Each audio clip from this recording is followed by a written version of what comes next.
ആവശ്യം വന്നിട്ടുണ്ട്. ചിന്തിക്കേണ്ടതല്ലേ നാം? സത്യവിശ്വാസികളായ നമ്മോട് പടച്ച റബ്ബിനിക്ക് എന്താണ് പറയാനുള്ളത്? വിശുദ്ധ ഖുർആനിൽ 89 സ്ഥലങ്ങളിൽ യാ അയ്യുഹല്ലദീന ആമനു, സത്യവിശ്വാസികളെ എന്ന് പറഞ്ഞുകൊണ്ട് അല്ലാഹു സത്യവിശ്വാസികളെ അഭിസംബോധന ചെയ്യുന്നു.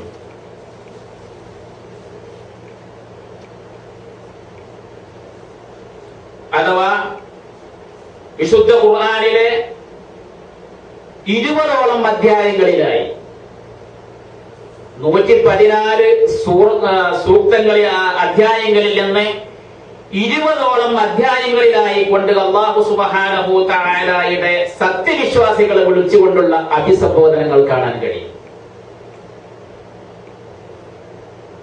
94 ആയത്തുകൾ സൂറത്തുകളിൽ യാ അയ്യുഹല്ലദീന ആമനു എന്നുള്ള അഭിസംബോധനം കാണാൻ കഴിയില്ല.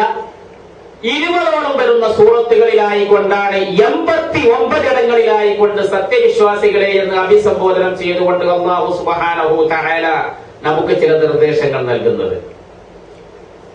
യാ അയ്യുഹല്ലദീന ആമനു, സത്യവിശ്വാസികളെ എന്ന് വിളിച്ചുകൊണ്ടുള്ള പടച്ച റബ്ബിന്റെ അഭിസംബോധനങ്ങൾ നാം പരിശോധിച്ചാൽ ആ കൂട്ടത്തിൽ റബ്ബിന്റെ കൽപ്പനകൾ കാണാൻ കഴിയും, നിരോധനങ്ങൾ കാണാൻ കഴിയും, താക്കീതുകളും കാണാൻ കഴിയും.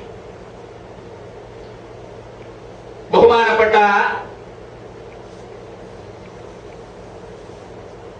അബ്ദുല്ലാഹി ഇബ്നു മസ്ഊദ് റളിയല്ലാഹു അൻഹു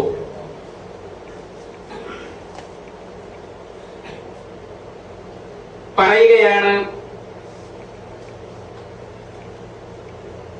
യാ അയ്യുഹല്ലദീന ആമനു എന്ന് വിളിച്ചുകൊണ്ട് അല്ലാഹു സുബ്ഹാനഹു വ തആല ഒരു കാര്യം പറയുമ്പോ, ഒരു വാപ്പ ഒരു മകനെ വിളിച്ചുകൊണ്ട് പൊന്നു മോനെ എന്ന് വിളിച്ചുകൊണ്ടിട്ട് ഒരു നിർദ്ദേശം പറയുമ്പോ, മകനെ എന്ന് കാലെ നേരത്തെ വിളിച്ചുകൊണ്ട് തലക്കെട്ടിലായി മോനെ എന്ന് വിളിച്ചുകൊണ്ട് വാപ്പ ഒരു കാര്യം പറയുമ്പോ, ആ വാപ്പ പറയുന്ന കാര്യം മകൻ വളരെ ശ്രദ്ധാപൂർവം കേൾക്കുകയും അനുസരിക്കുകയും ചെയ്യണം എന്നതുപോലെ ബഹുമാനപ്പെട്ട അബ്ദുല്ലാഹി ഇബ്നു മസ്ഊദ് റളിയല്ലാഹു അൻഹു പ്രഗൽഭനായ സഹാബി